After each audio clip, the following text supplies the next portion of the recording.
The ideas expressed in City Club forums are those of the speakers and not of the City Club of Cleveland, IdeaStream Public Media, or their sponsors. Production and distribution of City Club forums on IdeaStream Public Media are made possible by PNC and the United Black Fund of Greater Cleveland, Incorporated.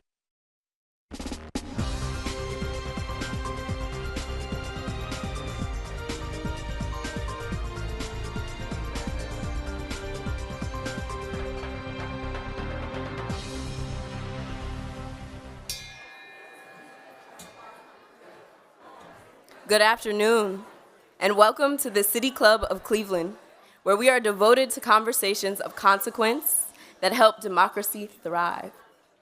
It's Friday, September 19th, and I'm Courtney Morrow, Program Director of the Anisfield Wolf Book Awards.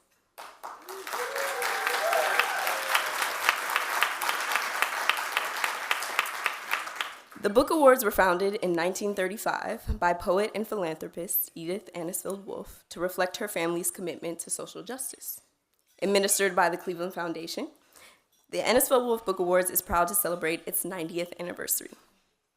Over the years, the awards have celebrated over 200 groundbreaking authors and remains the only American book prize that recognizes books that have made significant contributions to our understanding of racism and human diversity.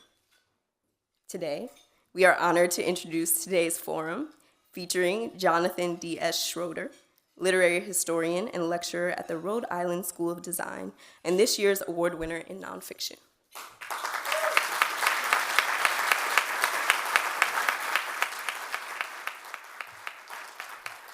Before we begin, let me take you back to 1855. An American named John Swanson Jacobs, a fugitive slave, walked into the offices of the Empire newspaper in Sydney, Australia. The conversation that ensued between the editors and Jacobs opened a path for the newspaper to publish his personal story.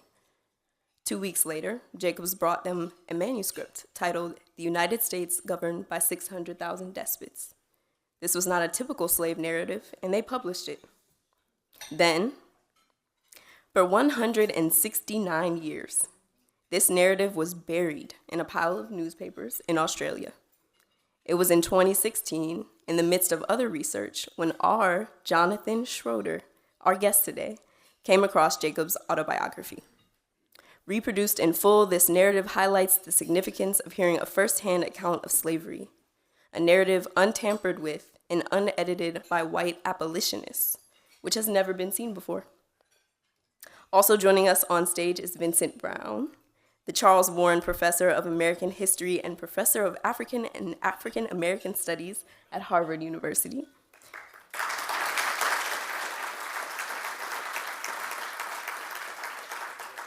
He is a 2021 Anisfield Wolf Book Award winner in nonfiction for Tacky's Revolt, the story of an Atlantic slave war. He will serve as moderator for today's conversation. A reminder for our live stream and radio audience, if you have a question during the Q&A portion of the forum, you can text it to 330-541-5794, and City Club staff will try to work it into the program. Now, members and friends of the City Club of Cleveland, please join me in welcoming Jonathan Schroeder and Vincent Brown.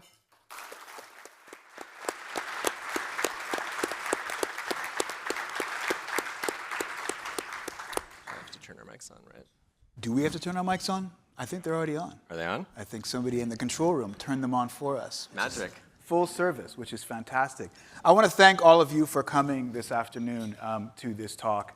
I especially want to thank Dan for inviting us, and Cynthia and Courtney for that lovely introduction, and all the volunteers for making this possible, for organizing our visit, and for bringing you all here today. I think this is going to be a fantastic conversation, because this is a fantastic book. It's quite amazing, in fact. Just the story that Courtney told about its discovery reminds me that we have a kind of fantasy of scholarship that's a little bit like Indiana Jones and Raiders of the Lost Ark, where, you're an intrepid scholar out there in the archives or in the world or in the jungle, and you find some jewel of knowledge, and you come back to the world and you reveal it for all to see. Now, that's a fantasy, and that's not normally the way it works. Maybe that's not even the way it worked in this case. But this book gives us that sense that we have rediscovered something lost to history, and that's important to us and valuable to us now. And I really want to talk about why that is valuable to us now. But first, I want to talk about the Indiana Jones part, which is about you, and how you got involved in this search for this slave narrative. How did you even know that you wanted to look for this kind of thing? How did you even get involved in looking at slave narratives in the first place? I would never have found this narrative if John Jacobs did not have a sister who is one of the most important writers in American history, Harriet Jacobs, who, I'll leave to the side, was also lost to history until the 1970s, and until a scholar named Jean Fagan-Yellen showed that Linda Brent, the name that appears on Incidents: Life of a Slave Girl, is in fact Harriet Jacobs. A similar thing may be happening with John Jacobs here. I was doing research at the time. I obviously didn't know that this book existed, or I would have found it already. I was doing research on Harriet Jacobs. I think I would have found it. And writing, basically what you do after you get your PhD is you try to turn your book into your dissertation into a book, and you do this under a lot of anxiety. So I was in the process of doing that. I was in the process of studying the history of nostalgia, which in the 18th and 19th centuries referred to a disease of extreme homesickness that was only diagnosed in people who had been forcibly removed from their homes. And it was specifically longing to return home. And so when that medical concept was exported from Europe to the Americas, it was used in the institutions that had discontented people who wanted to return home. It quickly gained a kind of racist overtone, as did much early 19th century science and medicine. And maybe today we can think about the way that even today emotions are racialized, that some people can be angry in public in America without fear of retaliation. Not everybody, as we know all too well. So I was curious, though, what about the people who are being diagnosed with nostalgia? What do they say about loss and displacement? Harriet Jacobs happens to be the formerly enslaved person who knows the most about medicine of anyone any freedom narrative that we have. So turning to her was a natural. I'm also a 19th century Americanist, so this was well in my wheelhouse. I was reading her biography, which I encourage anyone who's interested in Harriet Jacobs to read. It's called Harriet Jacobs: A Life by Yellen. And I came across this footnote that said Harriet's son had gone to Australia and had possibly committed suicide in 1860. He had not come back from Australia or gone with John Jacobs to England. He stayed behind for mysterious reasons. I then figured, okay, well, Yellen's doing research in the 80s and 90s. She did not have access to digitized resources. I just finished a cover letter. I'm stressed. It's October 2016. I may or may not have still been smoking cigarettes. Maybe went out and thought about what to do next, and came back inside, and this is very like you went to University of Chicago. My grad school training was like, you should not unwind by watching a movie. You should do some more work as a way to unwind. That's the University of Chicago. Yeah, the motto... Where fun goes to die, isn't it? The motto of the school is where fun goes to die. I went upstairs, back into my apartment, and I figured, there must be a historical database somewhere that contains historical Australian materials. Turns out, actually, the State Library, or the National Library of Australia, had created a big one. And so I started searching for Joseph Jacobs. That's a pretty common name. There are probably dozens of people named Joseph Jacobs who emigrated or were transported to Australia in the first half of the 19th century. So I figured, okay, well, I could search for this uncle that I'm not really paying attention to just because he has this middle initial S. So his name is John S. Jacobs. Much more unlikely that I'm going to come across other John S. Jacobses. And maybe I'll catch something about Joseph Jacobs in the same newspaper article that mentions his uncle. So I then got to searching. If anyone's used an Ancestry.com, well, Ancestry.com has very good software, but if you've used like a historical material database and it's misrecognized the spelling of what's on the page, I was anticipating that would happen because the material in this database looked pretty old and looked like it was not going to be read well by the software. So I searched for John S. Jacobs without, let's say, the H, or the H would be a different letter. Eventually, I searched for John S. Jacob without the S at the end. Then the screen was like this, all caps. The title of this book is long, so like the title was like filling the screen. It was all caps. The United States governed by 600,000 despots by a fugitive slave. The second hit, the same thing. It said the word count. It said, oh, this is 10,326 words. Oh, this is 11,698 words. And I was like, this is not a newspaper article, and so I dove in. I wanted to figure out where is the name appearing. As I scrolled through the first installment of the narrative, I immediately saw that the historical names of all of the people from Harriet's biography were there. That's a big deal because Incidents in the Life of a Slave Girl was edited by an abolitionist named Lydia Maria Child, who replaced all the real names with pseudonyms for fear of repercussions, because this book's being published in America. I scroll through all these names, no John Jacobs.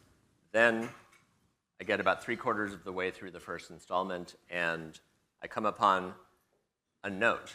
It says, Sir, I have left you not to return. When I have got settled, I will give you further satisfaction. No longer yours, John S. Jacobs.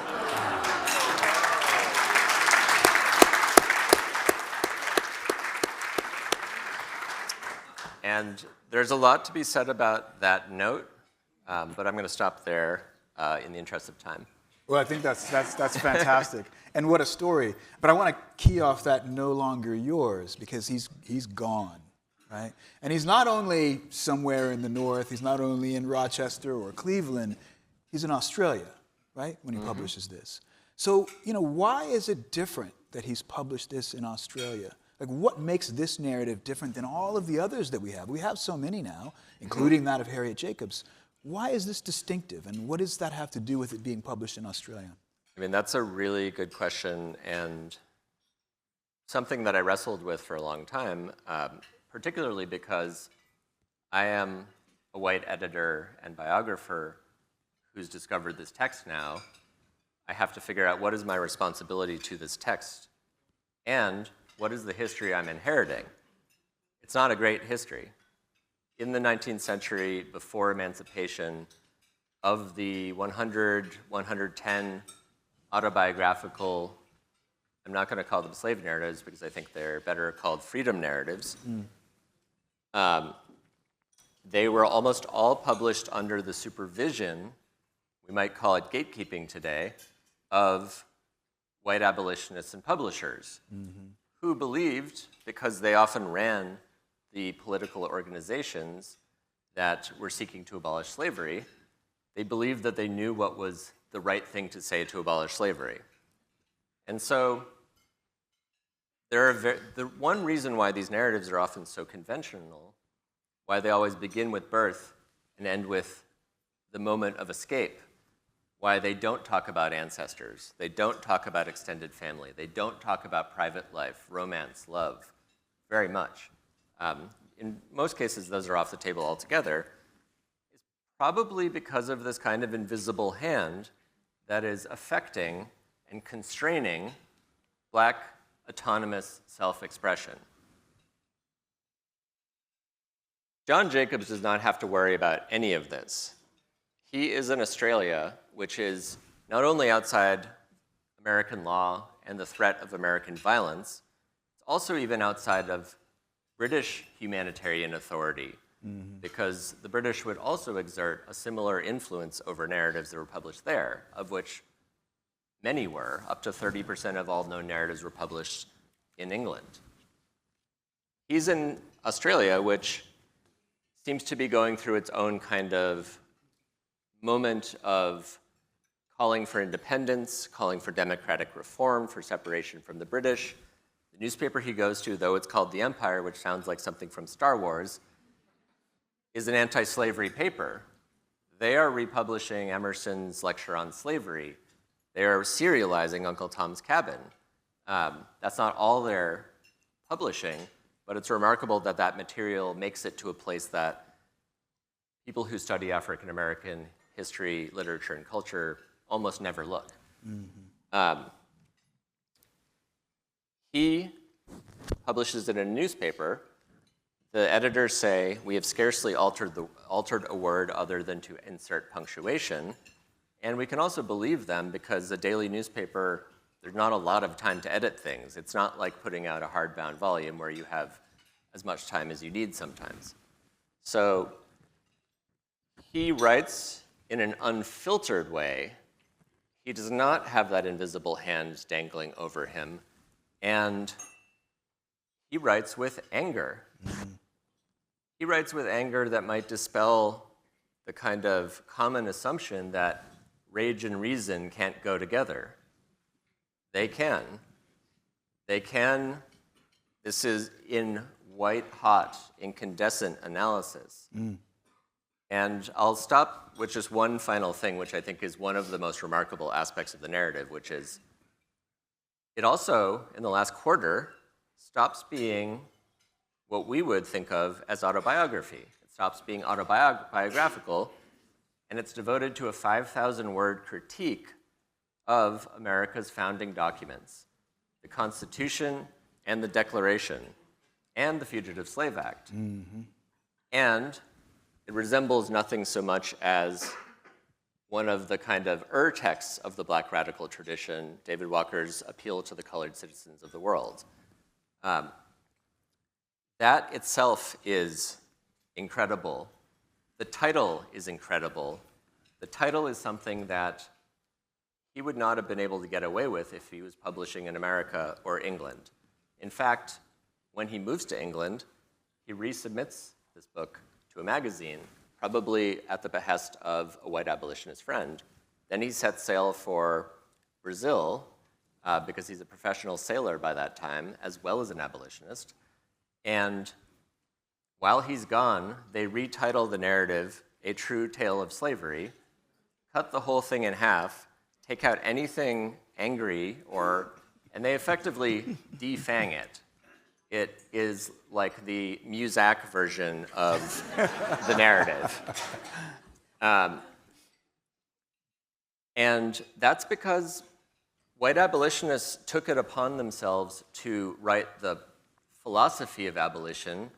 And as one person famously said to Douglass, just give us the facts, we'll take care of the philosophy. And in My Bondage and My Freedom, Douglass then says, actually, I felt like denouncing slavery.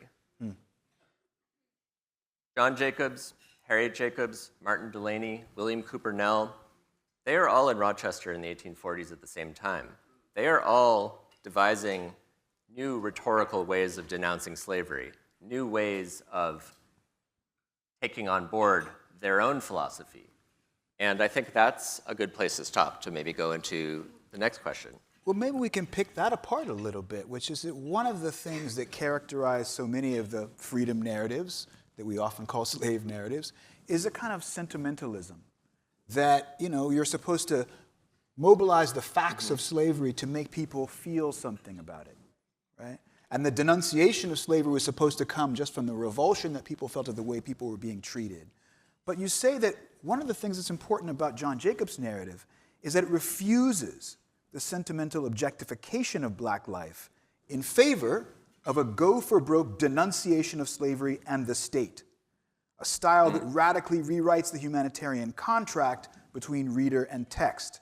Throughout, you say, the narrative uses personal experience and eyewitness accounts to speak to structural oppression and serve as occasions for denunciation. Through this potent combination, readers come to recognize the broader logics at work in slavery and the state, as well as the narrative itself. So there's something here that you call an art of refusal to engage in the conventional tropes of abolitionist sentiment. Would you talk a little bit about that art of refusal? So this is basically the question, how do you bring about political change? In the 19th century, the first big challenge to the obvious failures of the Constitution, which did not deliver universal citizenship to everybody, came from the outside. It came from women's movements, from abolitionist movements, from labor movements, who sought to say, look at the way that being excluded from the franchise, excluded from protections and rights, harms us. And the logic there was that you need to bring your pain into the public sphere so that people can witness it and they can empathetically, or at the time you would say sympathetically, take on board that pain as their own. And usually when I say they can take on board their pain as their own, we're talking about privileged people who are citizens, who do enjoy full protection, and are in a position to do something about it theoretically. The problem, though, is that that doesn't produce structural change. Oftentimes, that leads to a kind of individualizing of this problem. And this is why, much later, in Everybody's Protest novel, James Baldwin goes off on sentimentality. He goes off on the kind of sentimentality that most famously is epitomized by Uncle Tom's Cabin and says, sentimentality is the ostentatious parading of false emotion. Sentimentality, the tears of the sentimentalist are crocodile tears. They are false tears. Nothing will come from this other than maybe they will feel like they've actually brought about change. And really what they're just confusing is their own feeling that something has changed in them with the actual change that needs to happen out there. The slave narrative, and I'll call it that for this moment, is full of representations of black suffering and black pain. Explicit, graphic representations, and that was part of this kind of humanitarian logic of sentimentalism that was supposed to bring about some sort of political change. John Jacobs recognizes that it does not, and he refuses to describe an individual suffering, being punished, being whipped. He might talk about the practice in general, but he doesn't really zoom in on an individual body. And in fact, this is because he wants you to read this book and say, what's important is not the suffering or pain itself. It's that we need to be able to trace where this pain is coming from. We need to trace this pain, psychic and bodily pain, to its source. As he writes, you cannot remove the evil without removing the cause. And so he not only calls out real historical actors, but he particularly calls out, and he not only calls out the slave owners of North Carolina, he calls out Washington politicians. He calls out Daniel Webster. He calls out John Calhoun, Henry Clay, a number of other people, and he calls out the American people who have not used their vote to change the system. They are ultimately, or this group of people, laws, and institutions are ultimately what is responsible for what creates the conditions for these acts of suffering. And So he wants to, in an anti-sentimental vein, ask readers to sign up for what I call a revolutionary contract, one that doesn't link the reader to the formerly enslaved author who is reproducing his dehumanization and abjection in order to then show that he should be treated as a human. We might call that as reliving your trauma today. He calls for readers to develop an eye-to-eye relationship with all the people that are upholding the system. Okay, so this is going to be my last question before we take questions from the audience, and I really want to get you guys involved in this conversation. And I wasn't even sure I was going to ask a question like this, but I feel compelled by what you just said. If we do think of this book as a kind of gem of knowledge for not only our own admiration, but for our learning, how we're going to value it, I guess I'd like to know what you think of as the ideal contract between yourself as a writer and readers in the present. As Dan alluded to, it's been kind of a tough several months for freedom narratives. And I guess I'd like to get a sense for you of how we should read this book now, in this moment, whether it has anything to teach us about narratives of freedom and unfreedom in the present. So one thing that discovering this book also did is that it forced me to kind of step out of the lockstep that is kind of climbing up the ladder of academia, which usually means you should publish this at this time, you should publish that at that time, that kind of thing. And you should do it within vetted academic peer-reviewed journals. What do you do when you find this? You should not lock it away behind a paywall and charge $300 for it, as some academic books cost. You should give it the biggest platform possible. How to do that took a long time to figure out because I had no idea. At the same time, if I'm a white editor and biographer, the question becomes, how do I put John Jacobs' words first? How do his words retain their power? How do they retain their autonomy in conjunction with learning more about him? Because for as unconventional as this narrative is, it still conventionally does stick to the birth to escape kind of period of his life. And there's much, much more about his life as a sailor, an abolitionist on 2 continents. He lived in India for a while, he lived in Australia for a while, he sailed a gunboat to the King of Siam, who is represented in The King and I. He helped complete the transatlantic telegraph line. He's basically Forrest Gump with like a much higher IQ. No offense to Forrest Gump. That part of his life needed to be told, the way that this life as a black citizen of the world who had rejected America informed this narrative that he's publishing in 1855, even as he doesn't talk about leaving America. I took inspiration from people like Toni Morrison, who I had taught, and reading a book like Beloved or Song of Solomon, you learn a lot of lessons about how to go back into the past, how to find an ethical means of representing the past. And in the case of Beloved, which became a touchstone, in some ways, this novel is reparations for the way that Margaret Garner's act was covered in 1854, where she was decontextualized, made into a modern-day Medea, and her murder of her children was seen as the act of an insane or crazy person.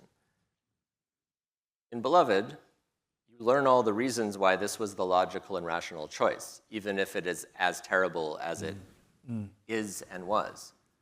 The reason why you're able to learn about all of that, though, is because Morrison builds out this world, a world that was not part of the 1854 coverage, and builds out a community, a cast of characters, a setting, and you begin to see connections that would have been severed otherwise.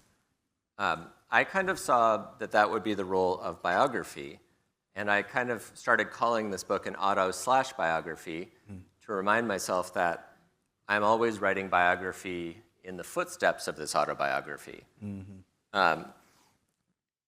And so my goal, and this particularly also is about redressing a bad history, my goal was to build out worlds that supplement and complement and inform the narrative, but don't supervise it, that don't try to certify or legitimate the author, which is what a lot of prefatory material in the 19th century was trying to do, is to say, the person here is telling the truth.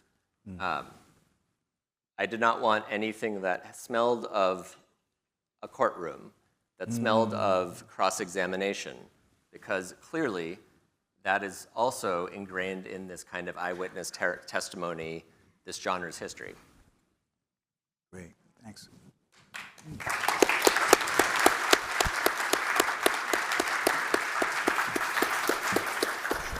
Okay, we are about to begin the audience Q&A. For those just joining via our live stream or radio audience, I'm Cynthia Connolly, Director of Programming here at the City Club of Cleveland. Today we are celebrating the 90th anniversary of the Ennisfield Wolf Book Awards, and we are joined by two award winners actually today. Jonathan Schroeder, the author of The United States Governed by 600,000 Despots, A True Story of Slavery. He is this year's winner in nonfiction. Moderating the conversation is Vincent Brown, the Ennisfield Wolf 2021 award winner in nonfiction. We welcome questions from everyone, City Club members, guests, students, and those joining via our live stream at cityclub.org or live radio broadcast at 89.7 WKSU Idea Stream Public Media. If you'd like to text a question for Jonathan, please text to 330-541-5794. Again, that's 330-541-5794, and City Club staff will try to work it into the program. May I have our first question? Good afternoon. Thank you for being here, both of you. During the writing of the censorship bills, where the extremists claimed that white children would feel uncomfortable if you teach the truth about history, I want to ask you, during your writing, did you ever have moments of feeling uncomfortable doing this writing as a white man? In relationship to? Not using it the way the extremists use it, but Okay. you know, asking yourself, am I really qualified? I haven't had these experiences. Did you ever have moments of feeling uncomfortable doing this writing? I mean, that's a very good question. I don't know if discomfort is the right word for how my psyche works. I'd say anxiety and stress are higher up on the Family Feud answers. There's the University of Chicago again. But definitely a lot of anxiety and worry and concern over trying to come up with a model that would work and trying to create a model for bringing this into the world. I didn't really think about giving up the project, because one thing I have learned in the past, is there are very few people in the world who are going to spend like 8 years working on something and doing obsessive research and spending lots of money out of pocket and all sorts of things. Though I had lots of conversations in Providence along these lines. My partner, above all, I think. And the kind of other way that I kind of structure the relationship between the autobiography and the biography is I made sure that I was not going to edit the language of the autobiography, except if it looked like the newspaper had introduced some sort of error. I wanted to keep that verbatim. I also wanted to, and this is another reason why I didn't think about giving up doing this narrative. I was following in the footsteps of Jean Fagan Yellen, and so one thing that I also wanted to do was to have basically like citations that showed that Yellen was right and that corroborated the research she had been doing, because this narrative revealed all of the names, and it showed a few people that she didn't even get. So that kind of critical apparatus, which appears on the bottom of the narrative, is hopefully not distraction, but represents a second kind of conversation or a third kind of conversation that's happening in the book, that's happening between me and Yellen, that's informing readers about a time period long ago where we can't expect to know all of the people that he's referencing or events that he's referencing that will need some glossing. If I could just add a footnote to your answer, which I think is great. It's about the active imagination that's important to any work of scholarship or any work of fiction, frankly, that I think is crucial to writing. And, I wrote a book on the largest slave revolt in the 18th century British Empire. And a key part of that book was the suppression of that revolt by the British Royal Navy, right? And so I wrote a lot about the Royal Navy, though I've never been a Scottish sea captain in the Royal Navy. I think I've written one of the best accounts of Royal Navy counterinsurgency in the 18th century because I did the work, as Jonathan was saying. I spent the time, I was careful, and I used my imagination to try and imagine experiences that I have not had. And I think that all scholars, all writers, actors, directors have to do that. And I would hate for us to think that the only stories you can tell are stories about your own experience. Yeah. And the other question about experience that I think I did not know anything about biography before doing this.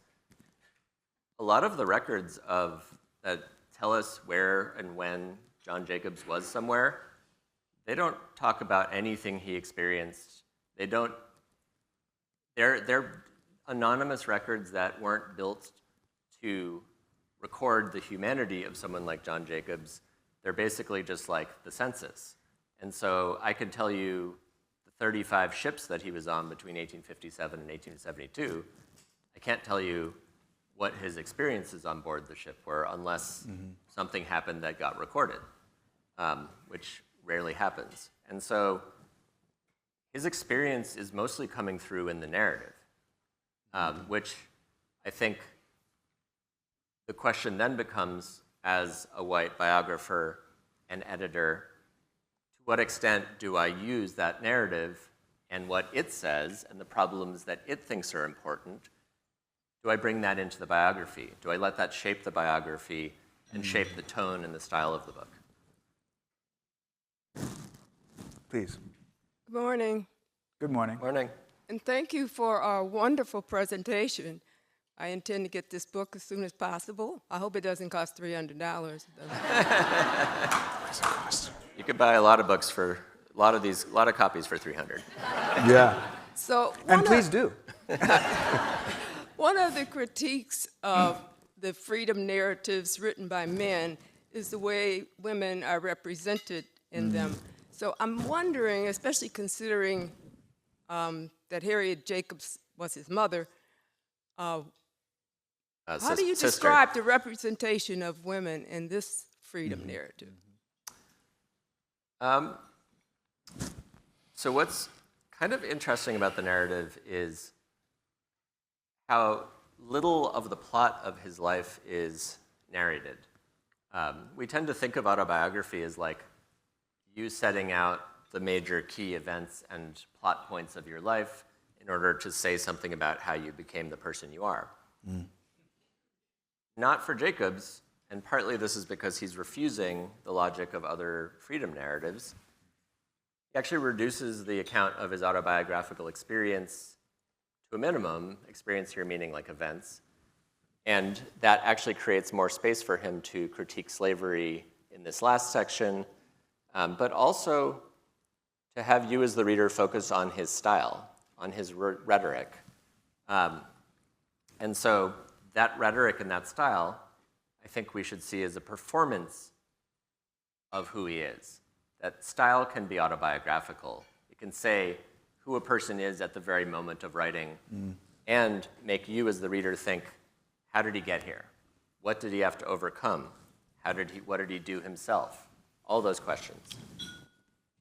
There is a scene where he represents an enslaved woman, and it's a very interesting one, I think.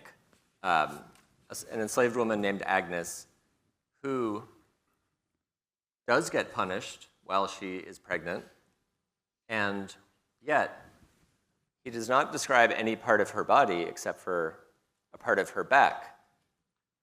Unlike Frederick Douglass in his first narrative, though, which has been criticized for his, as a child, sort of spying on his Aunt Hester getting whipped, which for him is how he went through the blood-stained gate and understood what slavery was. Jacobs enters the scene as a caregiver because he had learned to mix medicines and apply salves he was forced to learn all that stuff from his owner at the time. But here he's taking that knowledge and applying it for a different purpose. And so he is dressing her back and helping her heal. And so while there are not that many descriptions of individual men or women, I think that is emblematic in some ways of perhaps a way that gender is working in the narrative. There is also a lot of sort of a strong emphasis on black masculinity, so that's why I say perhaps. And he is very interested in the way that in slavery, the possibility of a father's power is canceled, that it is taken over by the owner. But yeah, that's as far as I can get right now anyway. Thank you for your book and this great discussion. I'm descended from what Du Bois called the white workers of the Deep South, the Cotton Belt, that came to Akron and Cleveland on my father's side. And I'm struck by the comment about the cause versus the evil that you mentioned. So when I was studying historical sociology at Michigan, we used to, we read Allen's The Invention of the White Race. And one of the key issues there is which came first, the exploitation or the hatred? And, I'm just sort of struck because in reading one slave narrative at the time, the author said, you cannot hate a people until you hurt a people. And I was so struck by that it stuck with me over the decades. Because this was not just an individual level narrative. This was sort of a theorization of the relationship of cause and evil. What is the evil? Is it the hatred alone, or is it the institution of dehumanization and exploitation and oppression? What do you think the author's own theory was of this? And what do you all think about that question as to, I think it's an unresolved question in historical scholarship in some ways. Mm-hmm. The question of which came first, race or slavery, is a famous one, and I have to give it a little bit more thought in John Jacobs' case. That question, I think, is addressed really fruitfully in Vince's colleague Walter Johnson's book, Soul by Soul, Life Inside an Antebellum New Orleans Slave Market, in which the fantasies of buyers are projected onto black bodies and which are then made to serve out these fantasies. And he talks about this as marking bodies with race, in the very act of thinking about the work that the people can do. And so he talks about the way that this divided up people into parts. And so people became known only for their long fingers or the color of their skin, which might be said to be good for, like light skin was supposed to be good for artisanal craft labor. John Jacobs doesn't really get into this. I think more he gets into this kind of political philosophy of how do we locate the problem in America and try to cut off its head. That's where he's locating the problem in Washington. Yes, I have two short questions. I don't know if I'm allowed to answer, ask two. One, I was wondering, John Jacobs was a slave. He didn't have an income. He didn't have any wealth. How did he pay for his trip all the way to Australia? And one other question I've wondered about for a long time. If it wasn't for the Civil War, I wondered how long slavery would last in America, because in the 1860s, it was very, very strong. So I just wondered how long would it take until that, just sort of vanished in this country without the Civil War. So I was just opening an exhibition on the Maritime Underground Railroad in Philly at the African American Museum there. And we were talking a little bit about how when you talk about escapes by sea, it changes the kind of imagination of how people escaped, how people took their own freedom. It takes it out of kind of this primal natural scene of escaping through the woods as a fugitive, under cover of night, hunted by dogs. And then suddenly it becomes a question of how can you use your know-how and your knowledge to take advantage of the more advanced technologies of your day, which are going to more efficiently get you somewhere you want to be. How can you use a train? Or how can you use a ship? When Jacobs leaves his master, takes his freedom, when he leaves that note on his now former owner's bed, he walks down to Battery Park Wharf in New York City, gets on effectively a ferry for Providence, then he makes his way to New Bedford, which was widely known as a safe haven for fugitive slaves. And in fact, his great-grandparents and their 5 children all escaped to New Bedford in 1792. So maybe he had stories passed down through the family. And he signs up for a whaling voyage to the Pacific, maybe to distance himself from his owner. He also buys books that he uses to teach himself to write, because the laws of North Carolina prevented people from learning to write, or prevented enslaved people from learning to write. And he comes back a professional sailor. There had been a lot of men in his family who were professional sailors and probably intimately knew the waterways of North Carolina, who sailed up and down the Atlantic seaboard. His uncle, Joseph Horniblow, even escaped and went to the Ottoman Empire and never came back. When he comes back to New Bedford in 1843, that's the first money he's ever earned, at least the first sizable chunk. He takes his $354, and he thinks he's going to have to buy Harriet out of slavery. He does not know she's escaped yet. When he leaves the US in 1850, he presumably works his passage to Australia, goes to California first and then to Australia. He probably works his passage both times. And when he gets to England in 1857, this becomes his career occupation. And there's probably another conversation to be had also about how occupations were gendered and raced in the 19th century, what kinds of jobs were open to men and to women, because in the case of Harriet and John, the reason why they didn't see each other hardly ever in their 22 years of freedom in which John was alive is because of their occupations, because sailing takes him around the world far, far away from any possible home, because Harriet was forced, or the job she could find was in somebody else's home.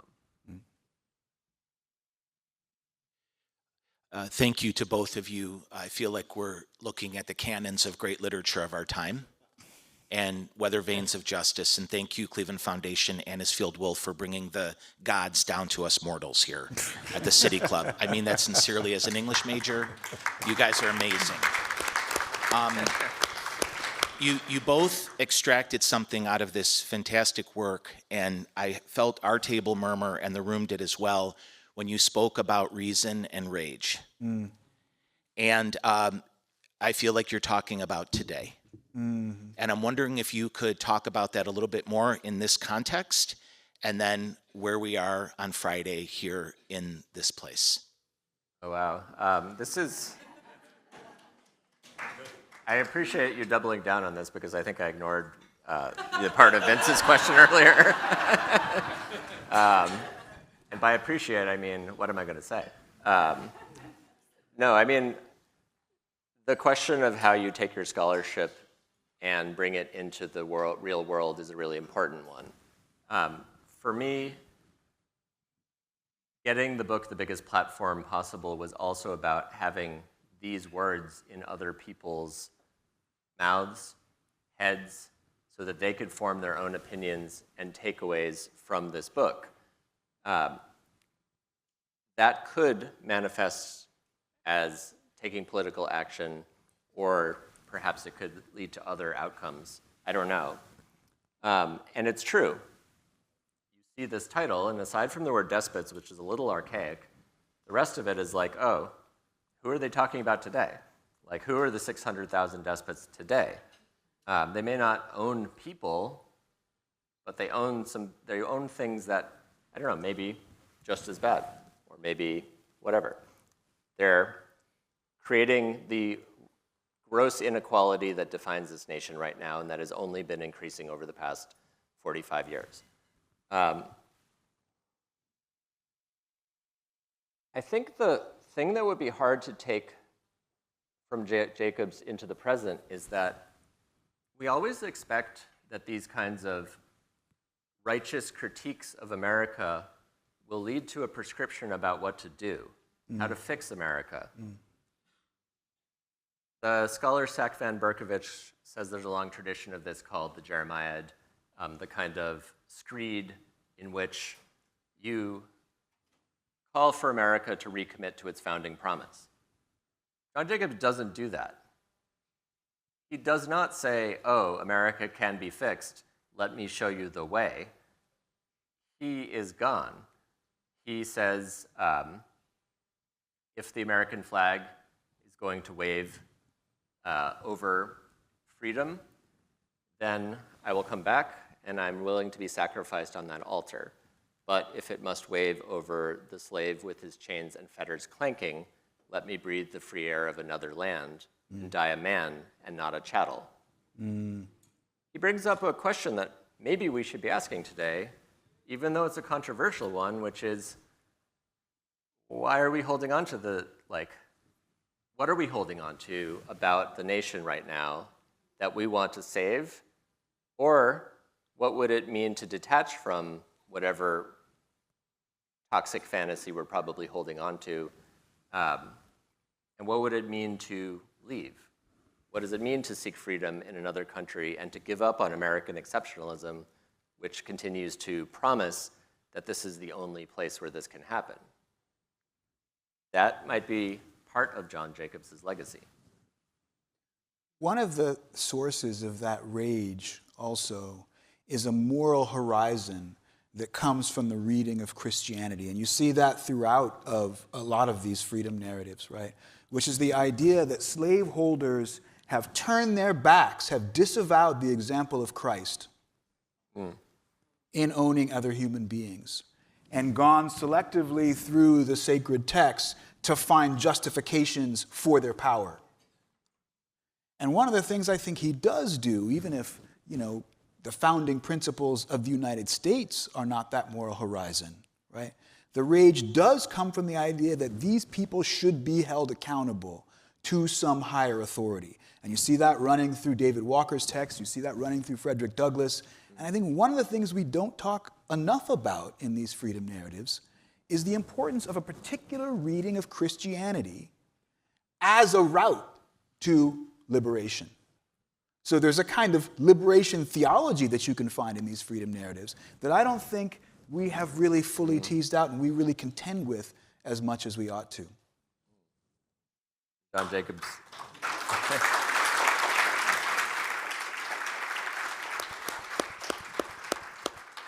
All right. Thank you to Jonathan Schroeder and Vincent Brown for joining us at the City Club today. And thank you to our partners at the Ennisfield Wolf Book Awards. Be sure to check out the free forums in the community tomorrow, September 20th. We'll kick off the celebration at Cleveland Public Library's MLK branch at 9:30 a.m. And then in the afternoon, you can book hop across the Near West Side. We have multiple free events at various locations, including Bop Stop, Transformer Station, St. John's Episcopal Church, and the Ohio City Farm. You can learn more about tomorrow at cityclub.org. Forums like this one are made possible thanks to generous support from individuals like you. You can learn more about how to become a guardian of free speech at cityclub.org. And today's forum is also part of the City Club's Authors in Conversation series in partnership with Cuyahoga Arts and Culture and the Cuyahoga County Public Library. Our gratitude to Third Space Reading Room, of course, for providing our on-site book sales. And we would like to welcome students joining us from Shaker Heights High School. Thank you, students, for being here with us today. City Club would also like to welcome guests at the tables hosted by the Ennisfield Wolf Book Awards, Cleveland Foundation, Cleveland Heights and University Heights Public Library, Cleveland State Honors College, Global Cleveland, John Carroll University, and the YWCA of Greater Cleveland. Thank you all for being here. Coming up next week at the City Club on Friday, September 26th, we will be talking all about entrepreneurship. Kumar Arora with Aurora Ventures will join us to discuss how we can accelerate growth and success to help shape our communities today. You can learn about this forum and others and get your tickets at cityclub.org. Thanks again to our guests today and to our members and friends of the City Club. I'm Cynthia Connolly. This forum is adjourned. For information on upcoming speakers or for podcasts of the City Club, go to cityclub.org.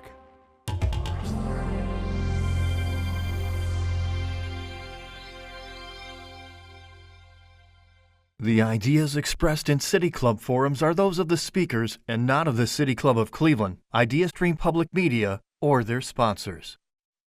Production and distribution of City Club forums on IdeaStream Public Media are made possible by PNC and the United Black Fund of Greater Cleveland, Incorporated.